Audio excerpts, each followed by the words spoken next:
What's good, people? It's Jeff here again. Answering a subscriber question is a three-part question, so more than likely it's going to be more than one video. So I'm going to start with the one that she asked first about entrepreneurship. She asked if entrepreneurship is just a mindset. And being an entrepreneur myself, I can tell you it's much more than that. Entrepreneurship is a way of life.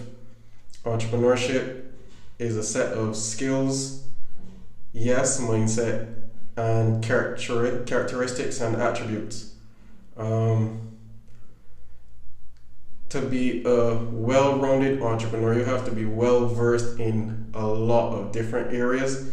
That's why the growth of and success of the business itself also depends heavily on the personal development of the entrepreneur. Because in order for you to get better at putting things in place for the business, you yourself have to learn the skills, techniques, and knowledge to be able to apply it successfully so the business can utilize it.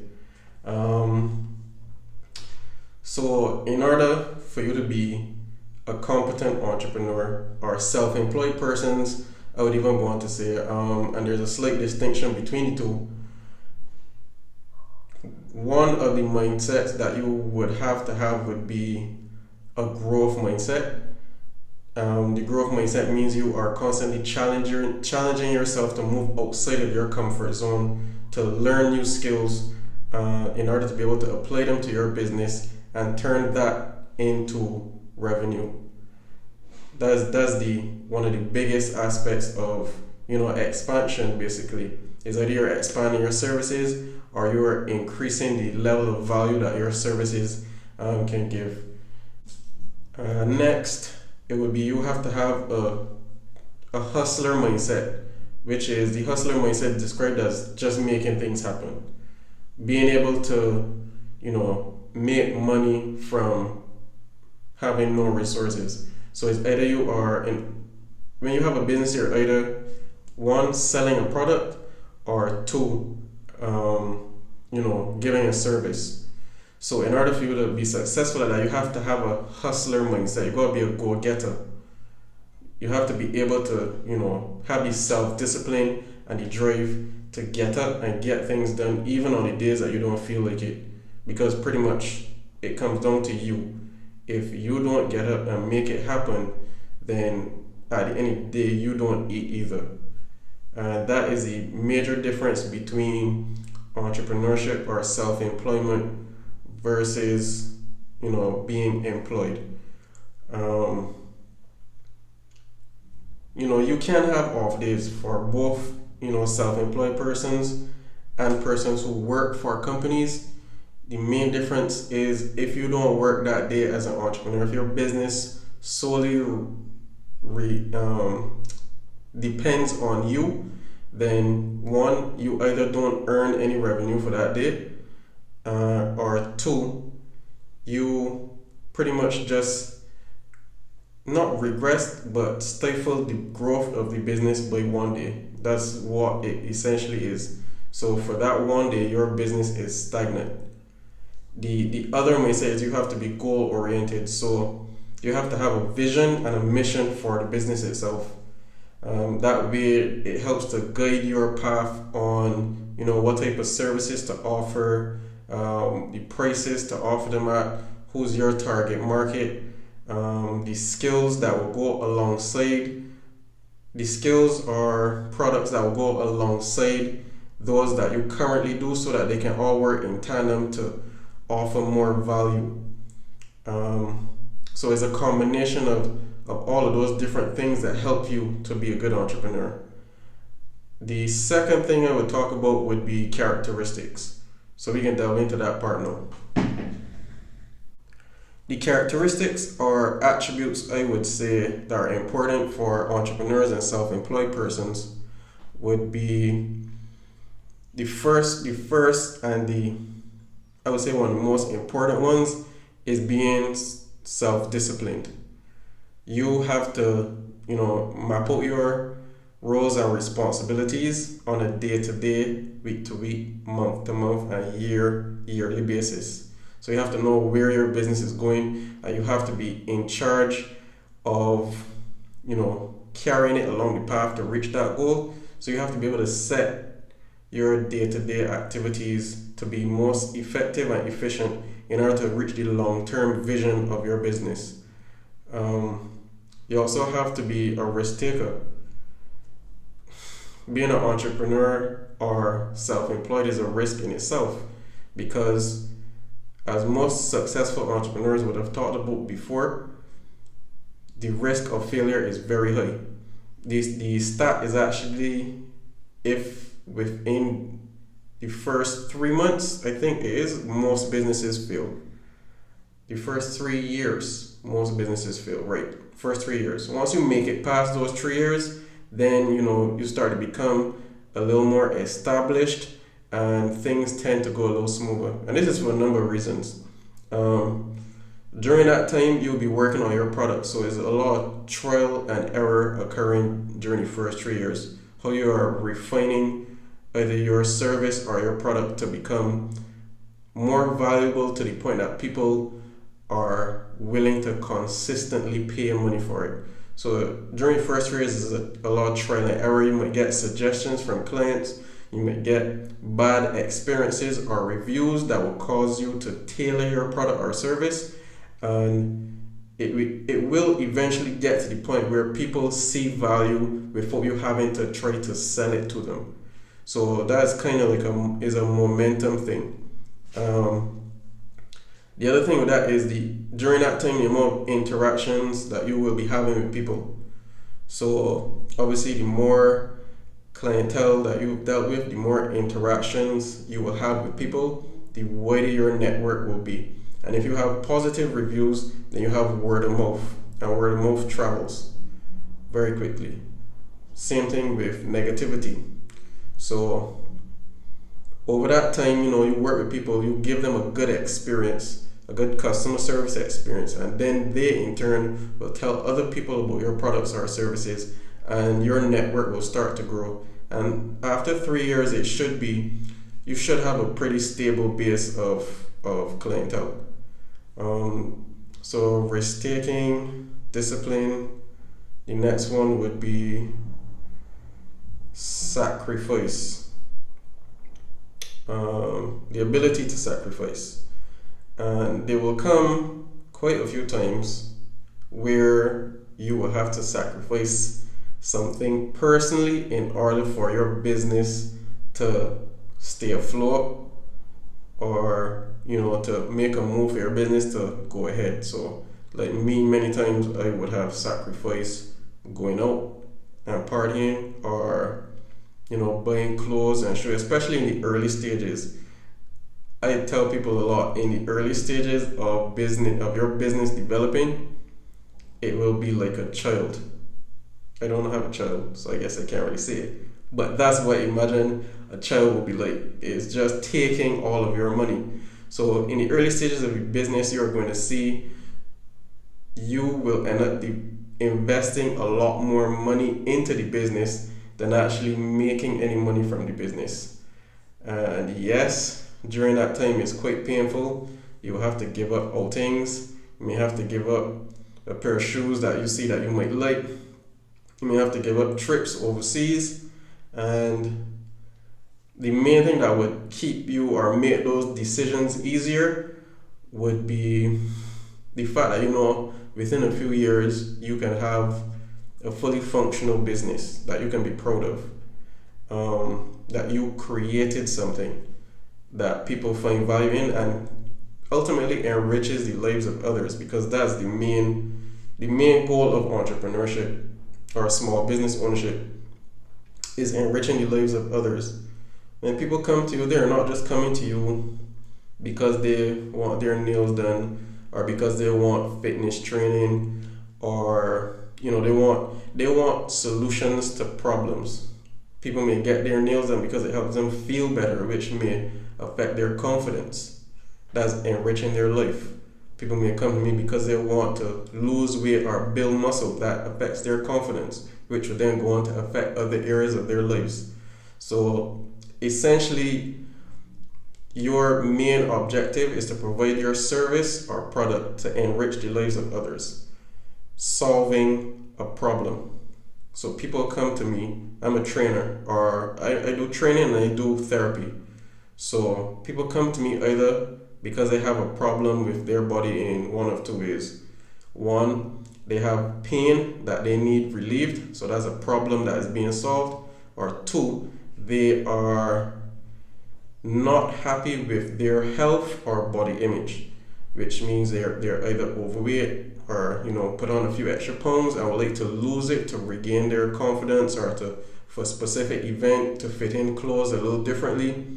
Or a man might come and he might want to put on muscle to change his self-image. There are a lot of different reasons people come to you, but you must know at the end of the day is they're coming to you because they want help solving a problem. And I talked about a decision just now. I think that will flow nicely into the next point, decisiveness. When it comes to your business, you must possess the ability to make tough decisions, and sometimes make tough decisions quickly or under pressure, or sometimes both, which is a very difficult thing to do. And you have to expect that you will end up in scenarios where that will come sooner or later.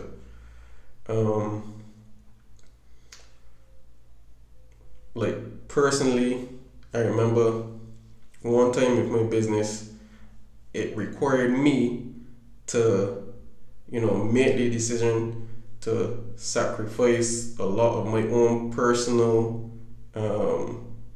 plans, like vacation and trips, and for about a good 6 months, because the business needed a certain amount of capital, and opportunity had come up for the business to make that move. So it required me to sacrifice for a very long time. But you have to make that decision, and you have to, determine if it's something that you are willing to do. If the business is, your real passion, that you are willing to make that sacrifice for it.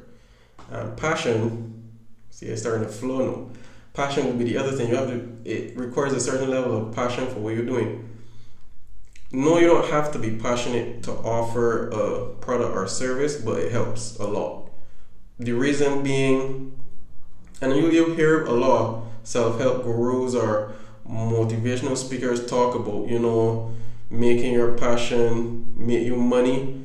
And a lot of people say that that's fluff, but I actually agree with that reason, with that notion, for a specific reason. The amount of time it takes and the amount of difficult situations you will come across during the lifespan of a business, if you are not passionate about it, you will lose motivation very quickly.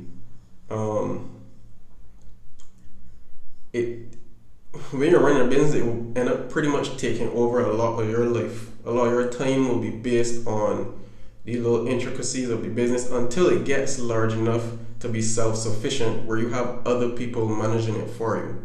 So in the first pretty much 10 years, that is the average I've seen. In the first 10 years you can pretty much expect for the business to take up the majority of your time, attention, and resources. And then the upside of that is later on, it can then turn around and repay you for all the effort and attention and resources that you would have put into the business. But up front, that's going to be all you. You have to struggle and get it to that point, which is pretty much like raising a child, even though I don't have a child.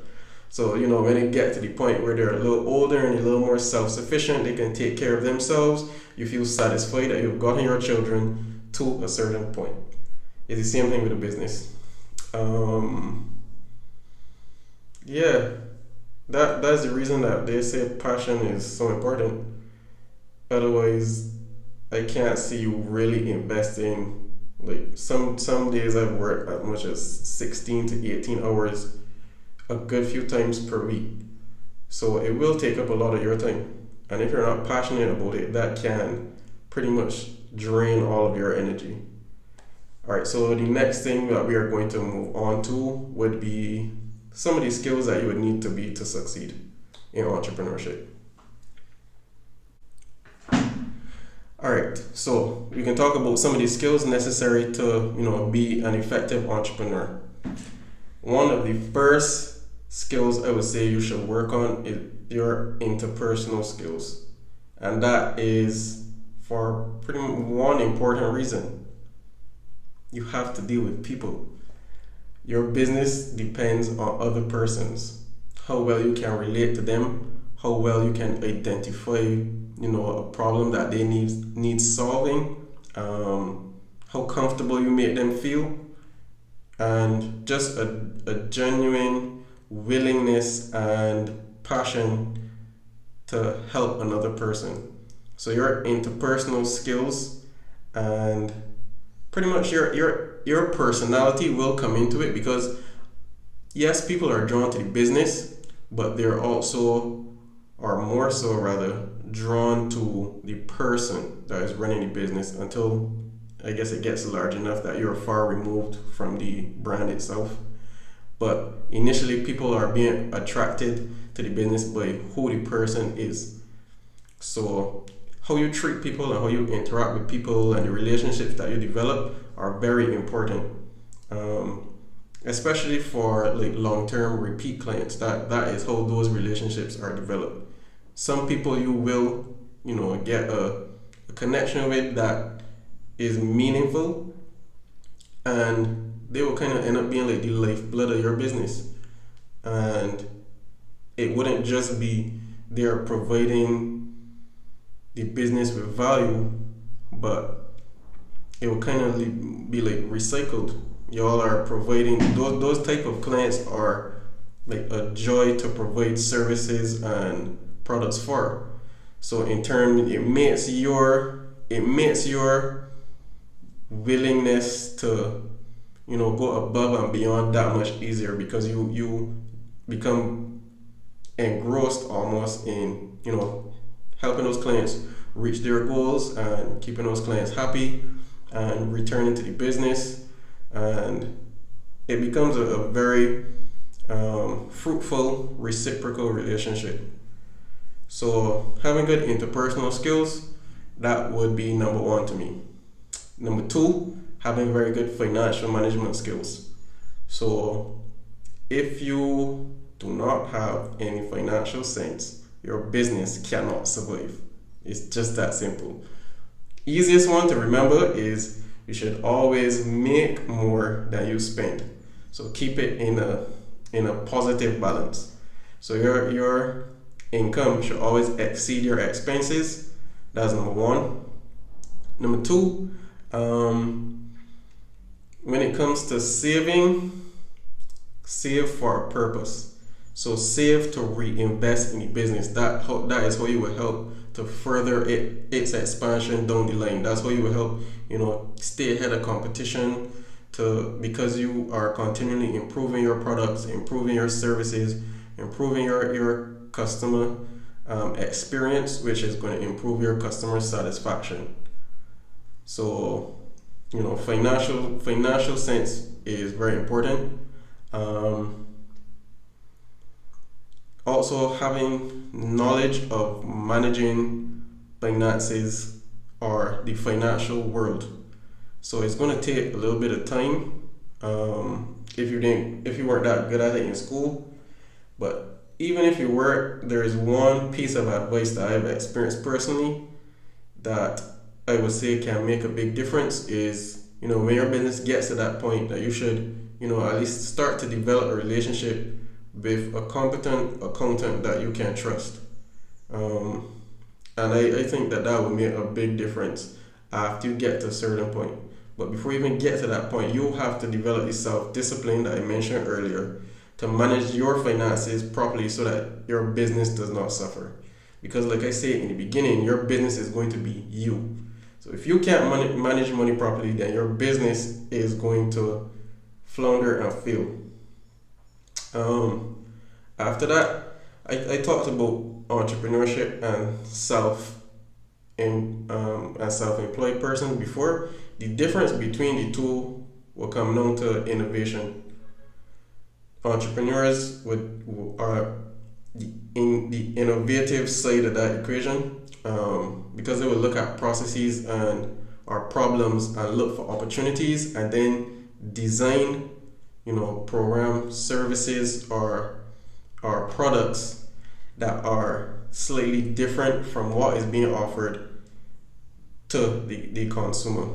Well, self-employed persons, are providing products and services that may already be in production, but just offering variation. That is the main difference to me. Um, what else? Strategy?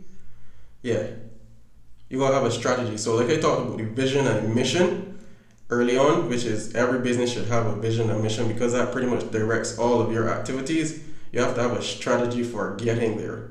So, and obviously, it should be a little flexible too because you may get to certain points faster than you expected, or you may encounter certain problems that you may not have foreseen.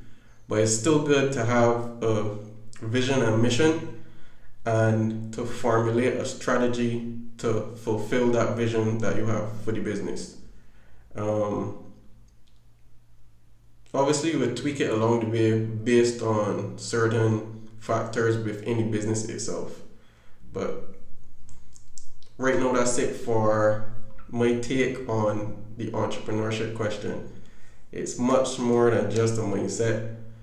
It is a lot of work on yourself in order for your business to, you know, thrive and succeed.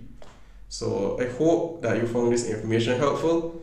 Please like, comment, and subscribe, and share with others if you found this information useful. Thank you for watching.